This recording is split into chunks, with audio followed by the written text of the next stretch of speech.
Main focus করব আইসিইউতে bundle care বলে একটা জিনিস আছে, সেটা আমরা আজকে পড়াশোনা করব।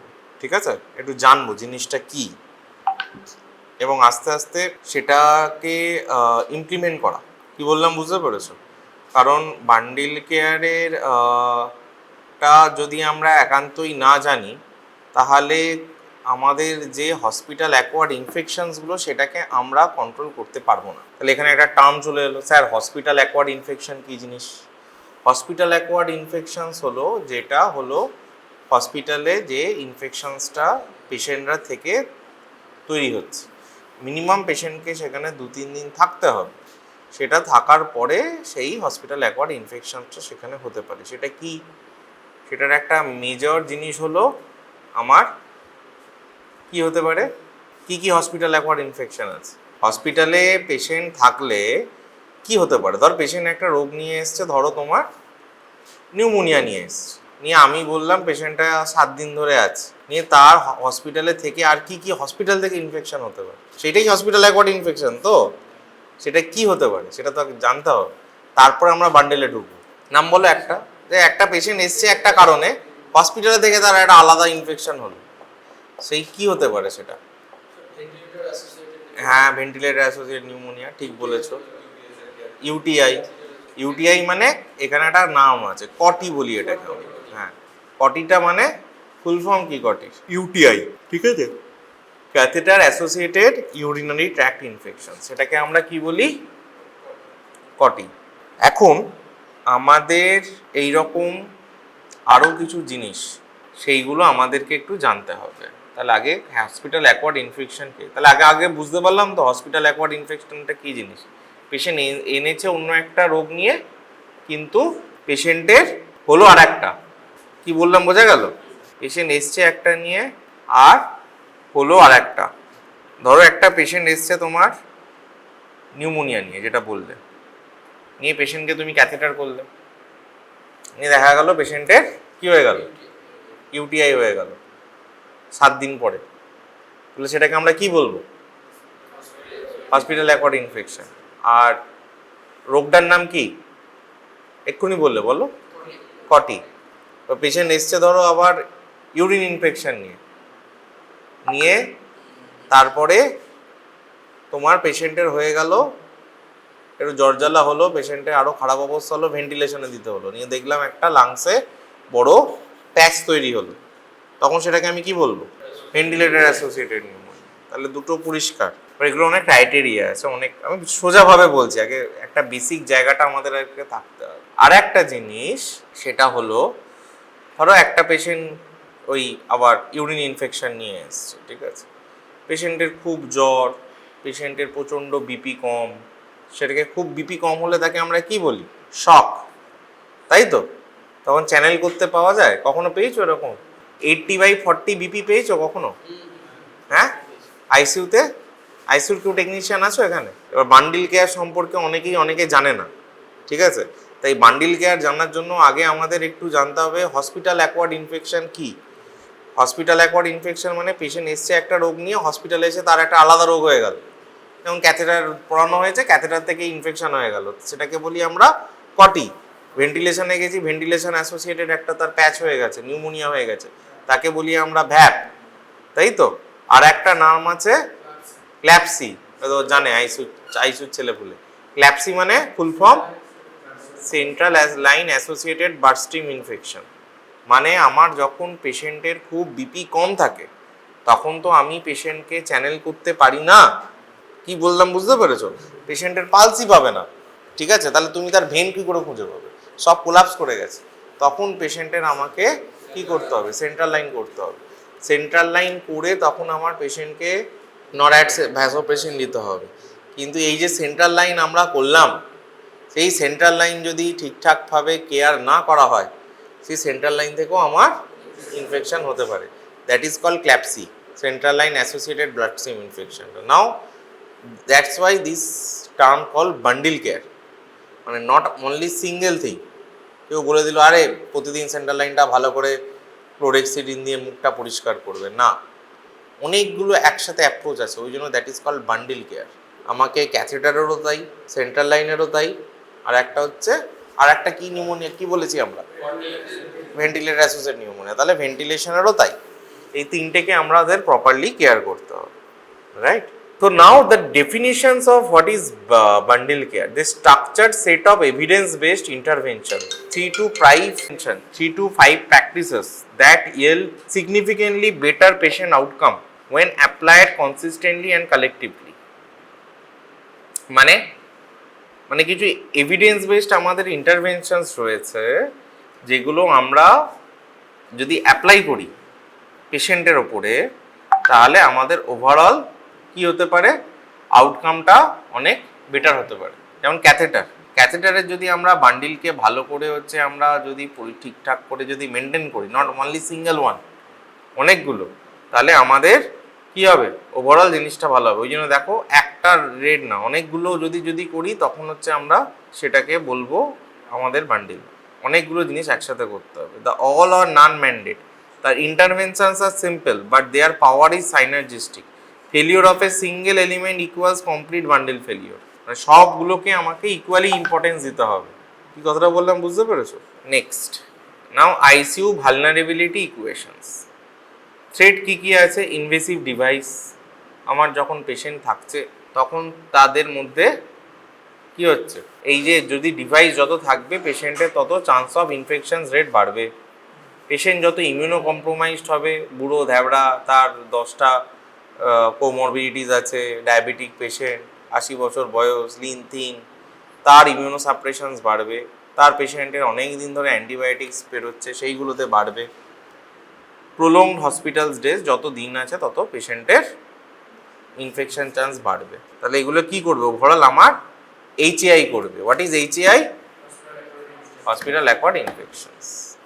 তাহলে আমি কি করব, তার জন্য আমাকে কি করতে হবে? আমার টার্গেট হচ্ছে ভ্যাপ, ক্ল্যাপসি অ্যান্ড পটি রিডিউস করতে হবে, যেটা নিয়ে আমি কথা বললাম, যেগুলো হচ্ছে HAI।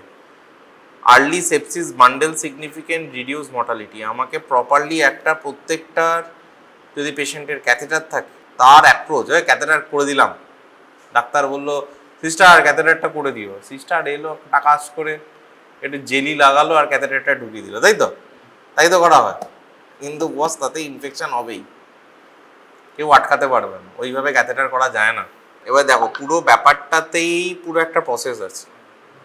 তুমি যখন ক্যাথেটার করছো তার আগে তোমাকে পুরো অ্যাসেপসিস কন্ডিশন মেনটেন করতে হবে, কারণ এই যে তুমি ক্যাথেটারটা ঢোকাচ্ছ ওটা তো ভেতরে তোমার মিউকোসা পেনিট্রেট করছে। ফার্স্ট মেক শিওর তোমার হাত পরিষ্কার হবে, এনভায়রনমেন্টটা পরিষ্কার হবে। ক্যাথেটারটা ধরো একটু পাশে একটা বেডে টাচ হয়ে গেল, ব্যাস গল্প শেষ। তুমি নিজে হাতে টাচ করলে সেটাতেও গল্প শেষ।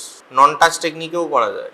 আমি প্রথম যখন আমলিতে গেছিলাম তখন একদম দেখলাম নন টাচ টেকনিক ক্যাথেটার, মানে আমি ক্যাথেটারটাকে ধরবই না, হাতই লাগাবো না, ফরসেপস থাকবে, আমি স্টেরাইল গ্লাভস পরবই। তারপরে কি হবে, প্রথমে আগে পেনিস এবং তার ওপরে আপ টু অ্যাবডোমেন আর আপ টু হচ্ছে আমার লোয়ার মিড থাই ক্লিন করতে হবে। অ্যাসেপটিক ড্রেপিং দিতে হবে, যেরকম সার্জারিতে ড্রেপিং হয়, পুরো চারিদিকে ওটাকে ড্রেপিং দিয়ে কভার আপ করতে হবে। তারপর পুরোটা বিটাডিন দিয়ে ক্লিন হলো, সব কিছু হলো। করার পর আমার একজন অ্যাসিস্ট্যান্ট থাকবে, ঠিক আছে? সেই ড্রেপিংয়ের পর অ্যাসিস্ট্যান্ট এলো, ও হচ্ছে ক্যাথেটারের স্ট্রিপটা খুলবে, আমি একটা ফরসেপ নেব, নিয়ে আস্তে আস্তে আস্তে আস্তে টুক টুক টুক করে ভেতরে ওটাকে অল্প অল্প করে ঢোকাতে থাকবো, আর ও ওইদিকে পেছনের প্লাস্টিকটাকে খুলতে থাকবে। This is non touch technique. সবসময় হয় না, মাঝে মাঝে তখন হাত দিয়ে ইন্টারভেন করতে হয়, but this is how a proper catheter should be done. এবার তো ক্যাথেটার হলো, তারপরে জল দিয়ে ইউরো ব্যাগটাকে যে কখনো আমার যেন এই লেভেলের জলের ব্যাগটা যেন ক্যাথেটারের ওপরে যাতে না যায়, ওইখানটাকে ভালো করে পিপিউসটা প্রতিদিন ওগুলোকে ক্লিন করা, লাস্ট। তো standardize care, cost effectiveness, overall antibiotic stewardship, ঠিক আছে? এইগুলো লাগবে না। কটি, তাহলে কটিটা জেনারেলি কি হয়, this is a kind of, এখন বলছে যে অ্যাসেন্ডিং রুট অফ ইনফেকশনস। কিন্তু এই যে বললাম প্রথমে যে প্রাথমিক যে ভাগটা সেটাও তোমাকে মেনটেন করতে হবে। সেটা যদি মেনটেন না করো, ঠিক আছে, ওই জন্য break in close drainage system. তোমাকে এমন একটা, এই যে ব্যাগে এখানে জমা থাকছে ইউরিনটা, সেই ইউরিনটা কী হয় আস্তে আস্তে আস্তে আস্তে আস্তে আস্তে আস্তে উপরে উঠে তোমার এইখানটাতে যায়। ওই জন্য কী বলছে নিয়ে বায়োফিল্ম ফর্মেশন হয়। ওই জন্য যত আমার ক্লোজ সিস্টেম ড্রেনেজ নেব, যাতে একদম এখানে এটা যাবে, এটা এখানে সঙ্গে সঙ্গে লক হয়ে যাবে, ওয়ান ভালভ মেকানিজম থাকবে, ঠিক আছে? সেইটা যদিও হবে তত সেটা বেটার। আর 48 ঘন্টার মধ্যে যখন তাড়াতাড়ি পেশেন্টের ক্যাথেটার লাগবে না, সঙ্গে সঙ্গে আমি সেটাকে কি করব, রিমুভ করে দেবো। একটা আর হঠাৎ হঠাৎ স্যার করে এসছে পেশেন্ট, নল জল কল, আমরা ছোটোবেলায় বলতাম। নল জল কল মানে কি? নল মানে হচ্ছে রাইস টিউব, জল মানে হচ্ছে স্যালাইন চ্যানেল, আর কল মানে হচ্ছে ক্যাথেটার। পেশেন্ট এই আলো মানে একটা স্যালাইন চাপিয়ে দিলাম আর ক্যাথেটার করে দিলাম, দ্যাটস নট এ চিকিৎসা। যার এক্স্যাক্টলি লাগবে তাকেই করতে হবে। ফলে কটি প্রোটোকল, প্রথমে হচ্ছে ইন্ডিকেশন, কাকে করবো, avoid unnecessarily catheterization, utilize alternative condom catheter বা যেগুলো রয়েছে সেইগুলো, ইন্টারমিডিয়েন্ট ক্যাথেটার সেগুলো কর। Insertion care, strict aseptic technique, যেটা বললাম একদম অ্যাসেপ্টিক নন টাচ টেকনিক দরকার। আর লাস্ট হচ্ছে maintenance, close drainage system below the bladder level, daily meatal hygiene, পিপিউসের ওইখানটাতে প্রপারলি ক্লিন করা, হ্যাঁ। আর ডেলি রিভিউ, যে সব কিছু জিনিসগুলো ঠিকঠাক আছে কিনা। অ্যাসেস ফর ইমিডিয়েট রিভিউয়াল, যে যখনই দেখছো আমার পেশেন্টের ক্যাথেটার ফুরিয়ে গেছে আর লাগছে না, রিমুভ করে দেবো। যত আর্লি রিমুভ করবে তত হচ্ছে তোমার কি হবে, তুমি যতই মেনটেন করো না ভাই, ক্যাথেটার 15-20 দিন থাকলে ইনফেকশন হবেই, must. Then come CLABSI, the two front bridge. CLABSI মানে full form central line associated blood stream infection. তার মানে আমার এই যে সেন্ট্রাল লাইনটা রয়েছে তার স্কিন যে রয়েছে, স্কিনের ওখান থেকে একটা ইনফেকশন আমার আসতে পারে। আমার হচ্ছে এই যে মুখটা রয়েছে হাব, এই হাফটা কন্টামিনেশন হলে এই ভেতরে ইনফেকশন হতে পারে। আর একটা হচ্ছে আমার ভেতরে যদি হিমাটোজেনাস সিডিং হয়, এখানে ভেতরে যদি একটুখানি ধরো নিয়েও ইনফেকশনস থাকে, সেখানে যদি অস্তাসোটা সিডিং হয়, সেখান থেকেও ইনফেকশন হতে পারে। Primary blood stream infection is a patient with a CVC not related to the CLABSI. ধরো পেশেন্টের আমার অলরেডি ইনফেকশন আছে, তার সাথে আমি ক্যাথেটারটা করে রেখেছি, সেটাকে ক্ল্যাপসি আমি বলবো না। পেশেন্টের আগে ব্লাড কালচার স্টেরাইল, তাই ক্ল্যাপসি করার সাথে সেন্ট্রাল লাইন ইনসারশনের সাথে সাথে তোমাকে একটা ব্লাড কালচার পাঠাতে হবে। মেক শিওর ওর আগে ব্লাড কালচারটা নেগেটিভ আছে, তাহলে ওইটা, নাহলে আমরা কী করে বলবো ক্ল্যাপসি? পেশেন্টের যদি আগে ইনফেকশন থাকে, তাহলে আগে যখন সেন্ট্রাল লাইন করবে, ডাইরেকশন থাকুক না থাকুক একটা ব্লাড কালচার পাঠিয়ে দেবে, বলবে এটা ইনফেকশন কন্ট্রোলে আমাদের পড়িয়েছে, ঠিক আছে, সঙ্গে সঙ্গে ওটাকে পাঠিয়ে দেবে। ক্ল্যাপসি কী হচ্ছে, এখানেও একই গল্প। যখন আমি করব সেখানটাতে proper hand hygiene and maximum sterile barrier, cap, mask, gown gloves, full draping সবসময় নিতে হবে। ক্লোরেক্সিডিন দিয়ে স্কিনকে পরিষ্কার করতে হবে। অপটিমাল সাইড ইনফেকশন, ঠিক আছে, সাবক্লেভিয়ান, ইন্টারনাল জুগুলার, যত পারবো আমরা সাবক্লেভিয়ান বা ইন্টারনাল জুগুলার ইউজ, ফিমোরাল যত করবে তত আমার ইনফেকশনের চান্স বাড়বে। Chlorhexidine and maximal barrier, most critical steps. Daily necessary review, aseptic hub access, আর regular the sterile dressing changes, এইগুলো আমাদের করতে হবে, ঠিক আছে? বোঝা গেল পয়েন্টগুলো? যেগুলো বললাম এটাই লেখা আছে। নাও ভ্যাপ, যেটা হচ্ছে ভেন্টিলেশন। পেশেন্টকে একদম ফ্ল্যাট হয়ে শুয়ে থাকবে, তার ভ্যাপ হবে, তাই ফার্স্ট কাজ হচ্ছে 30 থেকে 45 ডিগ্রি অ্যাঙ্গেলে রাখতে হবে। এবারে ভ্যাপ আমাদের কেন হচ্ছে, একটা হলো আমাদের একটা মাইক্রোস্কোপিক্যাল অ্যাসপিরেশন। মাইক্রোস্কোপিক্যাল অ্যাসপিরেশন মানে আমার তো স্যালাইভা সবসময় মুখে জমতে থাকে, এবার সেইখানে অল্প অল্প অল্প করে একটু একটু একটু করে মাইক্রোস্কোপিক্যাল অ্যাসপিরেশন হতে থাকে। আর একটা হচ্ছে আমার এই যে কোনো ডিভাইস, সেখানে একটা বায়োফিল্ম ফর্মেশন হয়, ঠিক আছে, সেই বায়োফিল্ম থেকেও আমার ভ্যাপ হয়। Pneumonia develop 48 hours after mechanical ventilation. Colonizations of upper airway invariably leads to microscopic over time, and gravity and mechanisms are primarily risk factors. Common organisms Pseudomonas acinetobacter আর methicillin resistant Staph aureus। আচ্ছা, এবারে ভ্যাপকে আমরা কিভাবে control করব? First হচ্ছে subglottic secretions, drainage system and equipment available. কিছু কিছু দেখবে তোমার ড্রেনেজ হয়, আমরা নর্মালি কি করি, সাকশান মুখে লাগাই, তাই তো।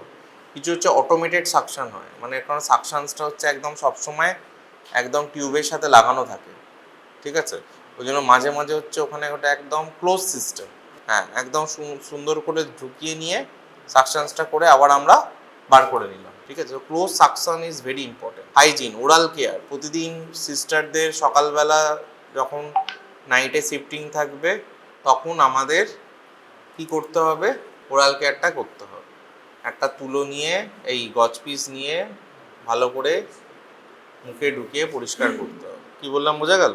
পশ্চিওর কি হবে? হেড এন্ড এলিভেশন 30 থেকে 45 ডিগ্রি টু প্রিভেন্ট অ্যাসপিরেশনস, যেটা আগে দেখালাম। Neurology, daily sedations in are interruptions to enable assessment, ঠিক আছে।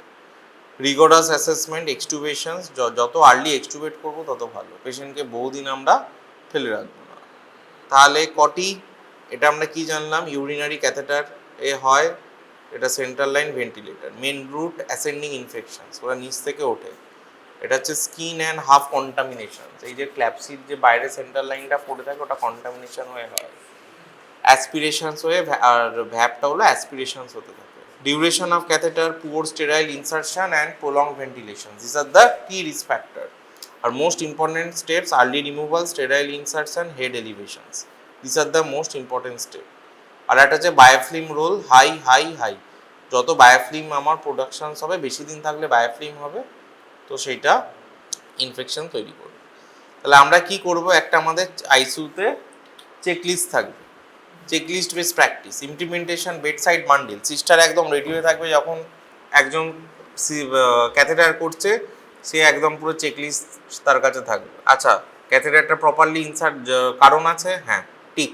ক্যাথেটারে কি আমার আর কিছু মানে প্রপারলি স্টেরাইল টেকনিকে করা হয়েছে, ঠিক। কোনো অসুবিধা হয়েছে, না নেই। অনেকক্ষণ লেগেছে, না নেই।